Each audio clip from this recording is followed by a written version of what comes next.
Bismillahirrahmanirrahim. Assalamualaikum warahmatullahi wabarakatuh. Di video kali ini admin kembali berbagi informasi terkait penyelesaian tenaga honorer menjadi aparatur sipil negara.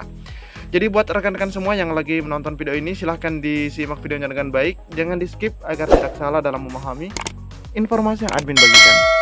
Jika ada suara-suara berisik, abaikan saja. Oke, kita lanjut saja ke info tenaga honorer yang masuk database BKN. Jadi ini khusus yang masuk database BKN akhirnya terjawab. Ini kriterianya. Oke, kita coba lihat teman-teman ya. Kriteria tenaga honorer yang masuk dalam pendataan database BKN akhirnya terjawab. Pendataan tenaga honorer oleh BKN ini pada awalnya merupakan tindak lanjut dari PP nomor 49 tahun 2018 tentang manajemen P3K. Dalam aturan tersebut secara tidak langsung dijelaskan bahwa tenaga honorer harus segera dihapus. Sebab status kepegawaian di instansi pemerintah yang diakui hanya terdiri dari dua jenis, yaitu PNS dan P3K. Nah, teman-teman ya, makanya honorer harus dihapuskan katanya. Sehingga tenaga honorer wajib diselesaikan sampai dengan tanggal 28 November 2023 yang lalu. Itu seharusnya teman-teman ya. Namun ada kebijakan sehingga diperpanjang.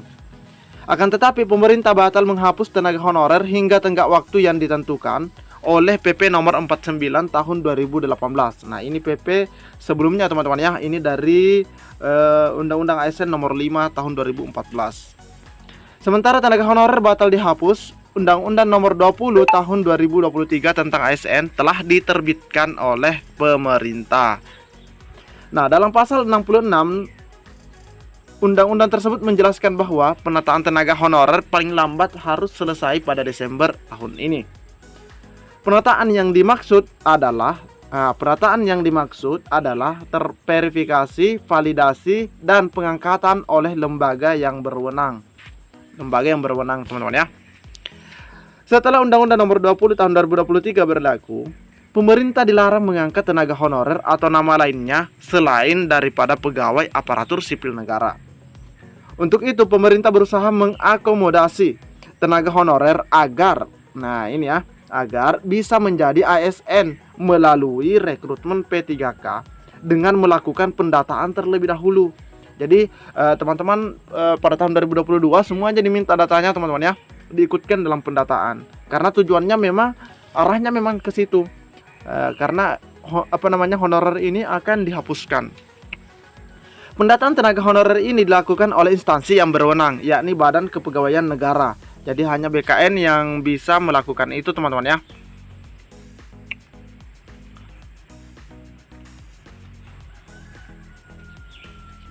Nantinya tenaga honorer yang terdata dalam database BKN akan diprioritaskan dalam pengangkatan P3K. Nah, muncul pertanyaan, siapa saja tenaga honorer yang masuk dalam pendataan database BKN?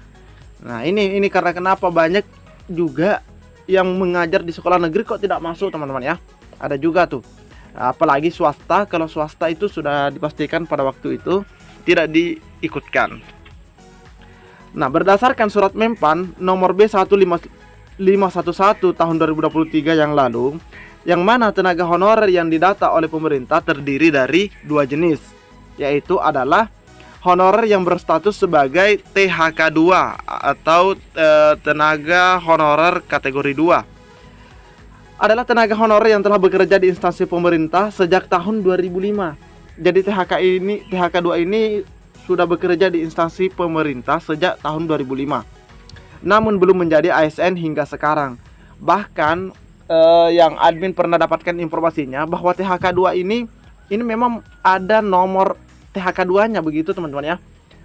Ada nomor THK2-nya seperti orang yang lulus sertifikasi. Ada memang nomornya gitu. Kedua, pegawai non ASN yang bekerja pada instansi pemerintah. Nah, ini pada instansi pemerintah yaitu rekan-rekan kita yang ada di sekolah atau di instansi pemerintah. Selain dua jenis tenaga honor tersebut, nah ini ya, selain dua jenis tenaga honor tersebut, terdapat syarat lain agar pegawai non-ASN yang bersangkutan termasuk dalam kategori pendataan BKN. Syarat pertama adalah dia itu mendapatkan honor atau gaji langsung menggunakan APBN. Itu jika dia honornya di instansi pusat. dan APBD jika dia di daerah, bukan melalui pengadaan barang dan jasa individu ataupun pihak ketiga. Kalau kita tahu bahwa kalau misalnya sekolah ya, di swasta itu biasanya menggunakan dana BOS ya, dana BOS penggajiannya. Nah, itu tidak termasuk. Itu masuk dari pengadaan barang dan jasa. Terus yang kedua, tenaga honor yang diangkat paling rendah oleh pimpinan unit kerja. Kemudian selanjutnya, tenaga honor tersebut telah bekerja paling singkat selama 1 tahun pada tanggal 21 Desember 2021. Nah, pada waktu itu ya. Jadi di sini yang paling singkatnya itu dia sudah bekerja dari 21 Desember 2021, boleh ikut dan masih aktif bekerja pada saat sampai dengan pendataan. Jadi kalau dulu ada yang bekerja misalnya dia 21 Desember 2022, bukan ya, misalnya 21 Januari lah begitu, 21 Januari 2022. Nah, itu tidak masuk teman-teman ya. Cut off-nya itu adalah minimal 21 Desember 2021. Itu cut off untuk ikut pendataan pada waktu itu. Keempat, tenaga honorer berusia paling rendah. Nah, ini juga usianya harus 20 tahun dan paling tinggi 56 tahun pada 31 Desember 2021. Adapun tenaga honorer yang tidak masuk dalam pendataan yaitu yang berasal dari Badan Layanan Umum atau BLU ataupun BLUD, bekerja sebagai petugas kebersihan, pengemudi, satuan pengaman, dan bentuk jabatan lainnya yang dibayarkan dengan mekanisme outsourcing. Nah, itu teman-teman ya, itu yang tidak masuk dalam pendataan. Selanjutnya kita ke info RPP Manajemen ASN. Info terbaru PP Manajemen ASN dipastikan mengatur penataan honorer. Ini 4 Juli teman-teman ya. Kemenpan RB bersama BKN menyelenggarakan kembali uji publik terhadap RPP Manajemen ASN pada 2 Juli di Yogyakarta. Uji publik RPP Manajemen ASN di kota pelajar ini dibagi menjadi 2 sesi. Jadi uji publiknya dibagi menjadi 2 sesi.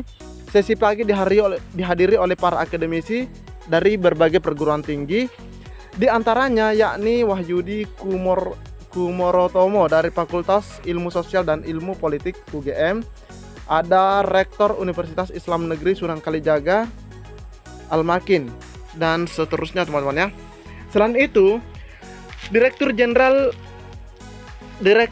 Direktorat Umum Sumber Daya dan Hukum Aman, Direktur SDM UGM Suadi, serta Henry Julian Nur dari Fakultas Ilmu Hukum. Uji publik RPP Manajemen ASN juga dihadiri oleh Deputi Bidang Kajian dan Inovasi Manajemen ASN LAN Agus Sudrajat, terus Direktur Peraturan Perundang-undangan BKN Julia Leli, Asisten Deputi Penguatan Budaya Kerja SDM Aparatur Kemenpan RB Damayani Tiastianti. Oke, hadir juga PLT Asisten Deputi Manajemen Talenta dan Peningkatan Kapasitas SDM Aparatur Kementerian Pan RB Agus Yudi Wicaksono dan seterusnya teman-teman ya. Serta perwakilan dari panitia antar kementerian yang turut menyusun rancangan PP Manajemen ASN. Uji publik hari ini Selasa 2 Juli dilakukan untuk menerima tanggapan dan masukan terkait substansi dari para akademisi serta instansi daerah yang sebelumnya. Uji publik RPP Manajemen ASN ini telah dilakukan di Jakarta dan Bogor. Itu sebelumnya ya, karena yang terakhir di Yogyakarta. Oke, selanjutnya di mana dari Deputi Bidang SDM Aparatur Kementerian Pan RB, Bapak Abdul Hakim, menyebutkan RPP Manajemen ASN terdiri dari 21 bab dan 312 pasal. Jadi ada 21 bab teman-teman ya. Abdullah Aswaranas menjelaskan bahwa uji publik RPP Manajemen ASN merupakan wadah untuk memperoleh masukan dari para pemangku kepentingan yang selama ini ada di lapangan, termasuk para akademisi. Sehingga PP yang dihasilkan lebih implementatif, komprehensif, dan bisa menjawab permasalahan yang ada di lapangan. Itu tujuannya teman-teman ya, uji publik itu. Dalam kesempatan itu, PLT Deputi Bidang SDM Aparatur Kementerian Pan RB, yaitu Bapak Abdul Hakim, menjelaskan hal-hal yang perlu disoroti dalam Undang-Undang Nomor 20 Tahun 2023 tentang ASN dan akan dirumuskan dalam RPP tentang Manajemen ASN. Pertama, terkait transformasi rekrutmen dan jabatan ASN, di mana fleksibilitas penetapan kebutuhan dan rekrutmen ASN sesuai kebutuhan instansi.